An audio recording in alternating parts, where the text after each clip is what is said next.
What is up, everybody? This is TCOY, also known as Richard, and I'm coming back to you with another game as the Holy Roman Empire, playing against Dark Knight 99161. We'll just go on Dark Knight for now, as the Mongols. Now, this game was quite interesting because currently as the Holy Roman Empire, I've been struggling a little bit playing against these more aggressive factions like the French, the English, and the Mongols. Rus is kind of still okay. But specifically like the Mongols, if they start rushing you, if you get your build order just slightly wrong, or fall behind in units, you know, they punish you severely. So we go heavy on food. You can see we send one villager over to build a house, straight onto gold. We have our scout, key bound to 1, town center key bound to 2. I'm going to show you from my perspective. I didn't train a prelate immediately, I trained a villager. Potato, it doesn't really matter which one you train first, because this villager was actually idle the whole time, because I forgot to click the sheep. So small little mistake there, but nothing serious. So the two things that the Mongols are known for is they play a little bit more reactive instead of aggressive, because then they can counter what you do. So for argument's sake, if I go into a barracks to train spearmen, they'll straight go into horse archers or horse archers, and then use that to punish your spearmen because you can't catch them. If I go archers, they go horsemen. So yeah, it's a very unique strategy that they have. So once the prelate has inspired some villagers, you take 3 of them over to the gold. So the villagers gaining gold right now are inspired, and once they lose the inspiration buff, they'll still have that 14 gold that they gather instead of 10 that they'll drop off. So that's quite nice. But I send the prelate over, like you can see here. So you have 4 on gold with the prelate, and we still have a comfortable 5 villagers on food. Don't take the villagers off food, we'll need that.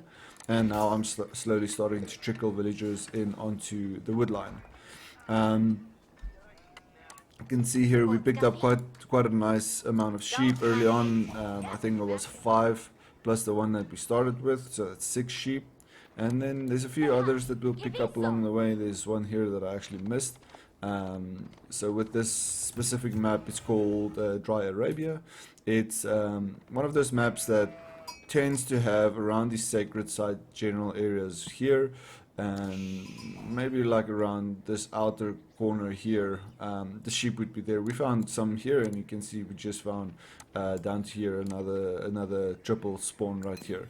So that's quite nice, to just do your exploration quite cleanly. But as you can see now, still training wood villagers. Also, check the back of your base. There's always, like, sometimes I find them like all the way down here in the corner, but it's not that often. So we hit enough for the feudal age. We use 3 of our gold villagers, drop off the gold, and now we get a really nice Archon Chapel. It's going to give us you know, inspiration on this wood line, not on the gold. So I could have moved it up, but the wood was more important for me, and we get that inspiration on the sheep. So that's pretty much perfect for right now. I guess I could have placed it a little bit closer to the wood line. But really not a bad spawn. So we had our second age now. We moved the prelate down onto the wood, because that's going to be our most important thing to do right now. Let's check over with Dark Knight here. You know, standard Mongol start. Very actually nice spawn here. He has all the sheep here, sitting on, I think that's 8 villagers on food, very comfortably. And then he has the 4 villagers on wood, 3 on gold, so nothing serious there. He has enough for the second age, and immediately goes for the deer stone. So, you know, no surprise there on what he's done. The deer stone just gives them extra movement speed and so forth. But now you can see he's coming for that harassment with the Khan. And the only way I found that the Khan really gets countered, if you're playing the English, those villagers actually can fire arrows, which is quite strong against the level 1 Khan. So that's really nice to use. You'll see shortly, you know, what happens here. But we have this heavy wood line right now. We have very comfortable food. We'll start training more villagers, sending for the villagers to start building. I just want to close off the back of the base so I can just get some control. So this Khan is like harassing me, and you can kill villagers doing this, so you have to be careful. So what I do is I just you know, create a bigger threat than what he is right now by pulling all of the villagers. Just because I have the wood that I need. It's not that bad that I back off here. I just want to get this wall done. So that villager is back, the prelate's healing him up, and the prelate will move into the Archon Chapel very shortly. So on the Mongol side, you can see they do have a very forward deer stone. You know, it's very standard of them. Not training villagers right now. I also had a few idle times with training villagers. So yeah, it's not as streamlined as it should be, but that's fine. So we go for our archery range immediately because we know the Khan is here and he will harass. I actually spot out these villagers just around the corner here while I was building these walls. And these villagers are coming around the back here. So I knew there was some form of tower rush or something happening. Immediately after this wall was almost finished, I didn't even let that palisade wall finish. Send all of them back onto wood, and you can see now we're transitioning over to more food. You want to get to about 16 on food and eventually more on gold. But right now I want to keep up the wood production and get some archers out so I can deal with the Khan. I brought my scout back so I can actually find you know, the Khan and those two villagers here at the back. And you can see this villager accidentally didn't finish that wall, so I just backed him off onto food.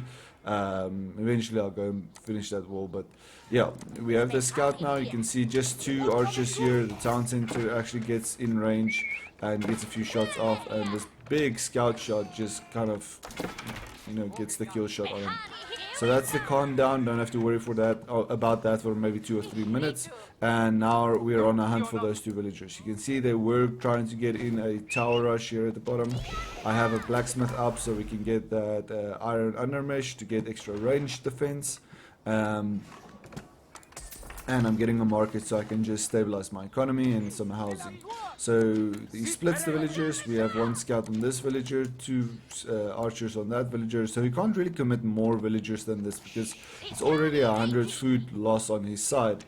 And he did not get the early pressure that he wants. So when it comes to the Mongols as the Holy Roman Empire, you have to be ready to prepare yourself and defend yourself. If they go into horsemen early on, you'd know because you know they'll be in your base. But for me, this was a better start specifically against the Mongols because they do like going with the Khan early on. The archery range is going to give you enough cover to do what you need to do. Now you can see these villagers, I could have moved them into the circle here to get that inspiration, but when they do walk in they get the inspiration, so they actually keep the inspiration while they're chopping. So just take note of that. If it's like a long distance chopping like this, it's not bad, just don't build another wood line too close. So now we're going with a stable instead of a barracks because we want those early horsemen or the standard horsemen, so we can actually defend if he chooses to go horseman. We almost get picked off here. He barrack or garrisons his villagers, almost picks off my scout, which would have not been nice. But we do manage to get away. They're not like the English with their range. If it was English range, they would have killed me. But I just want to see what's happening right now, so I scout around the back here to see what we find in his base. You can see now we're trying to push the archers onto our gold mine because that's the most vulnerable right now. We're closing off the back of the base here, back of the base here, so we are very safe in terms of our position. We just have this little opening right here and this front opening right here. So our scouts all the way up the front here, we're starting to get information from him, starting to train up some more military. But the main thing is here, if you're training up military and you're not, just look at the resources on top, right? You don't have this information like that, right? If you're training up units and there's no raids or anything coming in, you have to use those units to either harass the enemy or to cause some pressure, because otherwise what's going to happen is you're going to sit with all these units and he's going to sit with the castle age and he's going to train one mangonel or some siege, and then you are going to struggle to keep up with an age disadvantage and struggle if you have to lose this army to reproduce it when he starts pushing back after you lost your army. So just be careful of that. So we're training more villagers, setting now on 14 on food, 8 on wood, 6 on gold. You know, we're getting no inspiration from this. You can also train another prelate, put it on the gold, which would give you that 40% buff, which is a good thing, but right now we're not focusing too much on that. We're just getting our blacksmith upgrades, getting some housing out. We have the market to stabilize. We have wheelbarrow coming in right here, and still no wood upgrades. So just a very clean opening for the Holy Roman Empire. Also, just keep an eye on deer. Sometimes you'll see them jump around or move around, and you know there's units coming from that area. So now we're sitting on 5, or 4 actually, 5 now, of these horsemen. Now, because we have not seen any action from him, you can see now, I think this Khan attack kind of inspired me to do that. So we sent forward a few units, straight going in to kill the Khan off. It's a level 2 Khan, nothing serious. Level 3 it starts getting dangerous, but you know, we know the Khan's out of the way, we know the threat of the Khan's out of the way, and we are very comfortable on the units here. So we need to decide, okay cool, what we're going to do. Horsemen are not lancers or knights, but they still do harass. If you're not going to respect them, they are going to pick off your units. So, you know, on the horsemen we have the bound to keybound 5, Muscat's keybound 1, town center keybound 2, military production keybound 7, and market keybound 8. So while I'm here, I can train more units, trade with my market, check in on my villager production, you know, and check in when my scout is. So as you see, we're right on this little girl we scouted out, so we knew he was going for forward food. We get 1 villager, 2nd villager. So now we're 4 villagers up plus 2 Khans. Now we also see he's also going for the stepped rebound. I want to delay this, so he has to respect this, so he backs off. But obviously I'm going to lose my units, but you can see how effective that extra +1 armor is with the horseman now, having that extra ranged armor, even against the town center with garrison units. So we can see he's building again, so he took all those garrison units and speed built this stepped rebound. We're trying to get a little pick on this girl here. It's a nice little 100 wood that he loses from that as well.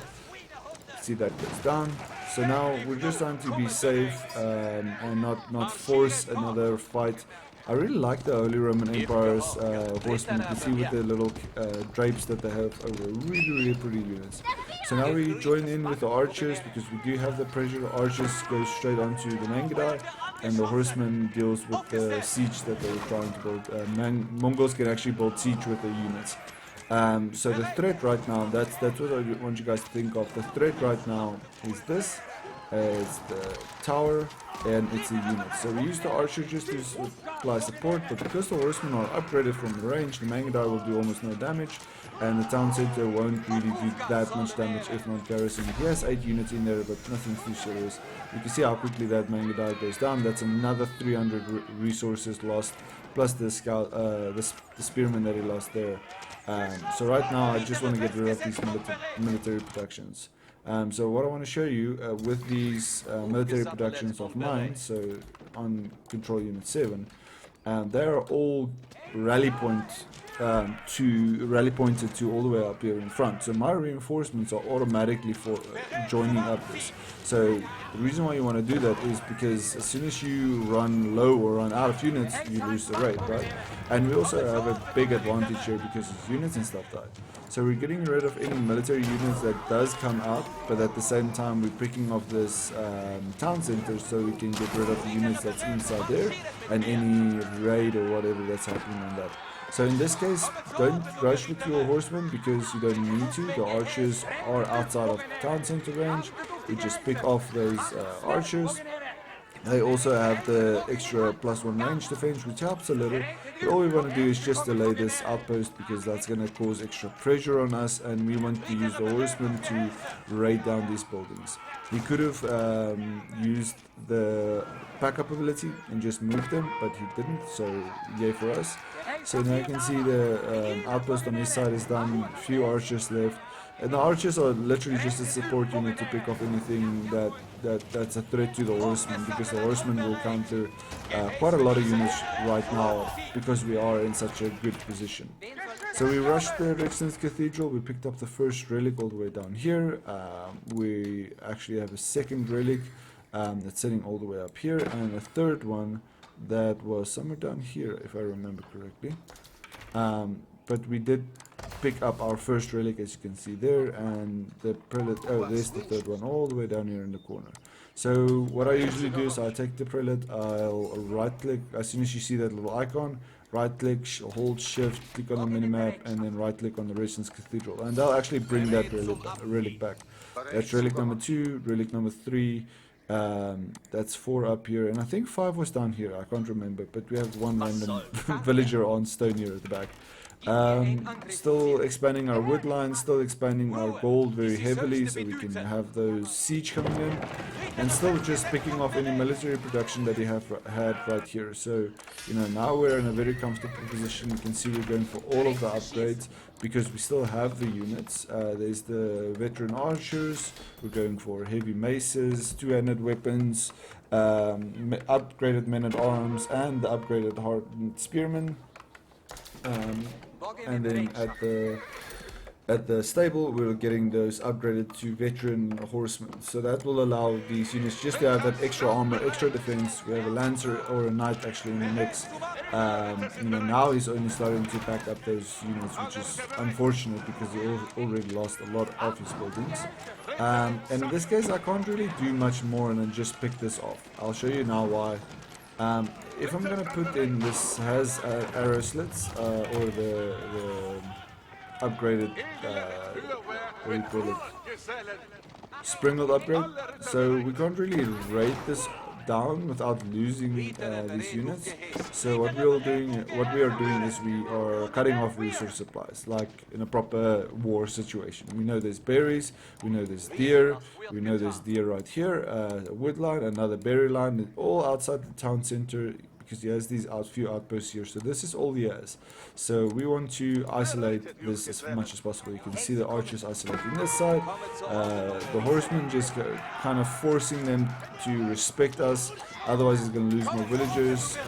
You know, even though he gets a few kills here, we just want to cause as much idle time as possible, which is the only real thing we're sacrificing these horsemen for. And you can see they're veteran horsemen, so now they have that extra damage, and this is actually just so much fun playing like this. I think as the Holy Roman Empire, it's quite difficult sometimes to play against these more aggressive teams, but you can see even with him aging up to age 3 before us and being behind in the resources, how quickly it can change with those little early raids. You can do it against the English, you can do it against the French. You know, against the French, this might have not been knights, it might have been horsemen. A thing I've noticed against the French though, if you are training spearmen in the beginning, just do a few, then transition into horsemen. For the archery counter that they have, so you're going to set on spear and horsemen, not spearmen and archers, because the horsemen and archers just pick through, or the knights and archers just counters your spearmen and archers combo much easier. So you can see I have a 4th relic here. That 4th relic can go into towers or into keeps and so forth. They will actually enhance the keep. So I'll show you what I mean. It's 50 damage, 5 fire defense, and 5000 health, right? So once this is done, I'm going to take this relic, I'm going to put it inside the keep, so you'll actually generate gold from that, and at the same time, you know, your keep will be an upgraded version of it. So you can see the prelates can place a relic within to generate gold and improve the building's armor, damage, weapon range, and sight. So let's see how much of a difference that is. Very shortly it will be done. We also have the military units garrisoning up there. Okay, relic goes in. Now we're sitting on 75 damage, 8 armor, fire armor. You can see there's an extra armor sigil down there. I'm not sure what that means. But it is quite a nice upgrade. That extra damage as well is going to be pretty 25 is pretty high. Imagine doing a relic and garrisoning 15 units in here. This will be a very, very strong defense building to deal with. So as you can see now, we're training all those veteran units, archer, stable, we have the barracks here, we have Springles and Mangonels that's going to start eventually coming out, and then we're going for the battering rams and our own outposts, so we can start getting vision on any siege or any counterplay from their side. But remember, we also picked off a lot of villagers, so we do have a very, very comfortable villager lead right now. We're sitting on 36 villagers, 28 military, which is low. I have not been producing villagers for quite some time now. It's very bad, but it's unfortunate that that's just something I need to work with. We did get this deer right here. We're moving over to a second deer group right here, just keeping our food production up. And now we have those 2 battering rams. You can see the difference. This is like a French combo, because we have the knights plus the archers, and all the archers are supporting the knights so they can actually get through the damage. These units are not really upgraded that well, so they're just men-at-arms. So these archers, because of the number of them, they will just do a lot of damage and deal with these men-at-arms, and then the village, or the archers on his side. What is this? Yeah, archers and knights. So he had some military production somewhere, I'm not sure where, but this is pretty bad for him. We used the rams to get rid of the outpost, and now we have the archers and the knights just picking off as much villagers, causing all the idle time. There's the archery range, there's the barracks, that's where he got his units from. And now we have to get the step rebound down, which is like an economic landmark for him. We can do some upgrades, and you see those increased upgrades, which is quite nice. If you manage to get like the improved wheelbarrow, it's a pretty nice upgrade to get. So we lose the lancers here. We have very high archer counts. We have the battering ram sitting here, getting down the steep rebound. Forward siege, using the villagers that just built the outpost. You can see there we pulled more villagers. All our reinforcements garrison here. You can see those beautiful men-at-arms with those maces. Just such a nice unit. I really like the early Roman Empire, guys. It's such a nice faction.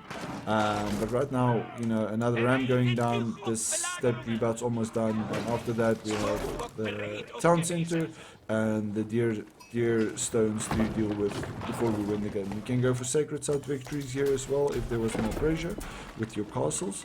You know, there's a counterweight trebuchet that's also going to deal with these buildings quite quickly.